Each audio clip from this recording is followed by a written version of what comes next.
आज हम डिस्कस करने जा रहे हैं डायमेंशनल एनालिसिस के एप्लीकेशन के बारे में। डायमेंशनल एनालिसिस का सेकेंड एप्लीकेशन है एक सिस्टम ऑफ यूनिट से दूसरे सिस्टम ऑफ यूनिट में हम किसी फिजिकल क्वांटिटी को कैसे कन्वर्ट कर सकते हैं।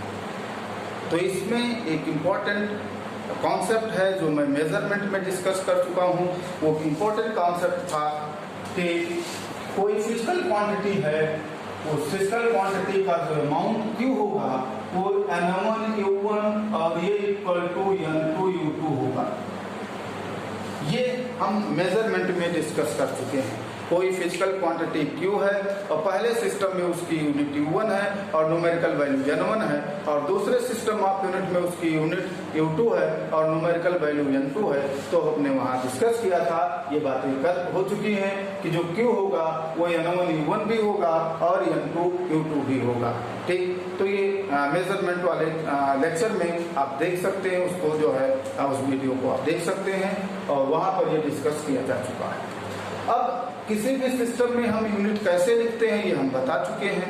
तो जैसे मैंने सपोज कर लिया कि जो फर्स्ट सिस्टम है, in first system of unit, system of unit, unit of mass जो है वो हमने सपोज कर लिया M1 है, यूनिट ऑफ लेंथ ये L1 है और यूनिट ऑफ टाइम जो है वो T1 है। In second system of unit, unit of mass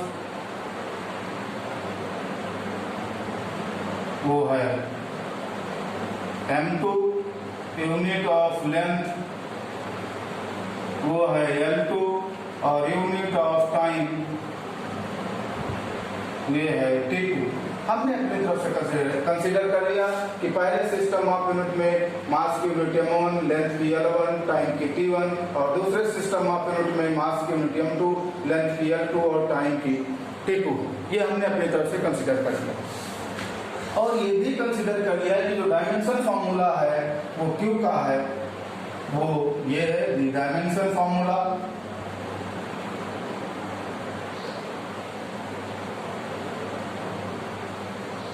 the dimension formula of capital Q वो है, हम अपनी तरफ से कंसीडर कर ले रहे हैं। ये भी है M power A, L power B और T पावर C, यानी कि मास का डायमेंशन ये है, लेंथ का B है और टाइम का C है।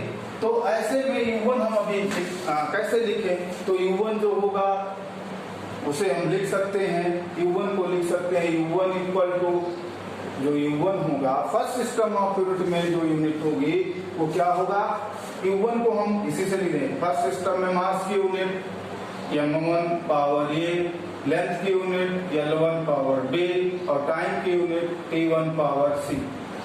इसी की जगह M1 L1 T1 अप्लाई कर दिया तो U1 फाइंड हो गया। और U2 भी हम सॉल्व कर सकते हैं, वो क्या हो जाएगा M2 power A, L2 power B, T2 power C हो जाएगा। इसी में M2 L2 T2 अप्लाई कर दिया। तो इस तरीके से हमने U1 और U2 फाइंड कर लिया। यह भी फर्स्ट वाले एप्लीकेशन को यूज कर लिया है। ठीक, तो अब ये जो U1 और U2 हमने फाइंड आउट किया था वो इक्वेशन फर्स्ट में लिख दिया। फ्रॉम इक्वेशन फर्स्ट क्या आने वाला है भाई, N1 U1 की जगह हम क्या लिखे, U1 की जगह हमें लिखना है M1 power A, L1 power B, T1 power C, और जो है N2 तो N2 ही है और U2 की जगह हमें अप्लाई करना है M2 power A, L2 power B और T2 पावर C। इससे अगर हम सिंप्लीफाई करें तो N2 इक्वल टू हम ट्रांसफर करेंगे बाकी चीजों को, तो N2 इक्वल टू यह आने वाला है M1 upon M2 whole power A और L1 अपान L2 होल पावर B और T1 अपान T2 होल पावर C। ये हमने एक फार्मूला अटेन कर लिया और इस फार्मूले का यूज करके हम कन्वर्ट कर लेंगे किसी भी फिजिकल क्वांटिटी को from one system of unit into another system of unit. ठीक, तो ये तो एक फार्मूला हमने अटेन कर लिया। अब हम इस पर बेस्ड एक एग्जांपल देखते हैं। Convert 1 newton into dyne. आपको कन्वर्ट करना है 1 न्यूटन को डाइन में। आप जानते हैं, आप चाहे न्यूटन हो चाहे डाइन हो, ये दोनों फोर्स की यूनिट है, यानी जो फिजिकल क्वांटिटी होगी वो फोर्स होगी। और न्यूटन एसआई सिस्टम में यूनिट है फोर्स की और डाइन सीजीएस सिस्टम में है यूनिट फोर्स की। तो आपको यही पता लग गया किस सिस्टम से किस सिस्टम में कन्वर्जन करना है, एसआई सिस्टम या एमकेएस सिस्टम से सीजीएस सिस्टम में कन्वर्जन करना है। हम सबसे पहले तो ये पता कर लेते हैं कि डायमेंशन फॉर्मूला क्या होगा। ठीक, डायमेंशन फॉर्मूला किसका? फोर्स का, क्योंकि फिजिकल क्वांटिटी फोर्स है तो फोर्स का डायमेंशन फॉर्मूला क्या होता है भाई? ये होता है mLp-2। इससे हमें क्या मिलेगा? इससे आपको डायमेंशन फाइंड हो जाएंगे मास, लेंथ और टाइम के। मास का डायमेंशन यहाँ कितना है? 1 है। हमने क्या लिखा था फार्मूले में? ये लिखा था, तो ये इक्वल टू 1 हो गया। लेंथ का डायमेंशन 1 है और वहाँ क्या लिखा था? b लिखा था, b का हो गया 1। और टाइम का डायमेंशन c लिखा था जो यहाँ -2 है, तो c इक्वल टू -2 हो गया। ठीक, तो हमें ए बी सी भी फाइंड आउट हो गया।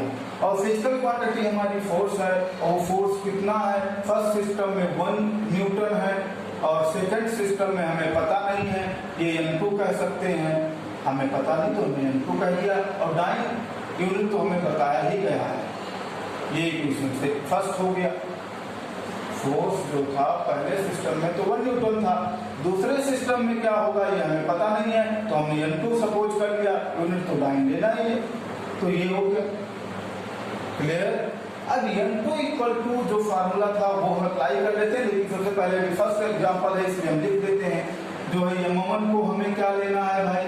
m1 पहले सिस्टम में है, पहला सिस्टम यहाँ जो है न्यूटन लिखा हुआ है, यूनिट अगर न्यूटन है तो एसआई सिस्टम या एमकेएस सिस्टम होगा तो ये किलोग्राम लिखा जाएगा। L1 क्या होगा? L1 मीटर लिखा जाएगा और T1 जो होगा वो सेकंड लिखा जाएगा। ऐसे m2 सेकंड सिस्टम में जाओ और सेकंड सिस्टम में यहाँ यूनिट देखिए डाइन लिखा हुआ है जो सीजीएस यूनिट है और सीजीएस यूनिट में मास की यूनिट m2 जो लिखी जाएगी वो ग्राम लिखा जाएगा। L2 लेंथ की यूनिट वो सेंटीमीटर और टाइम की यूनिट जो होगा वो यहाँ भी सेकंड ही है। तो सारी चीजों को हम अप्लाई कर लेते हैं, तो फार्मूला अप्लाई कर लेते हैं। m2 इक्वल टू अभी मैंने बताया था n1 और m1/m2 whole power a, L1/L2 whole power b और T1/T2 whole power c। Values को पुट कर दें तो n2 इक्वल टू n1 कितना है जरा देखें, ये n1 1 है। ठीक, m1 क्या है भाई? ये तो किलोग्राम है और m2 क्या है? ग्राम है। होल पावर ये क्या था? 1 था। L1 मीटर है, L2 सेंटीमीटर है, होल पावर b जरा देखो ये भी 1 है। और T1 सेकंड है, T2 भी सेकंड है और होल पावर c -2 है। इसे सिंप्लीफाई कर लो, ये 1 तो है ही है। अब मैं बता क्यों रहा था इसे? यहाँ किलोग्राम है, यहाँ ग्राम है, तो ग्राम तो कैंसिल हो, यहाँ किलो प्रीफिक्स बचेगा। किलो का मीनिंग होता है 10 टू पावर 3 और पावर 1।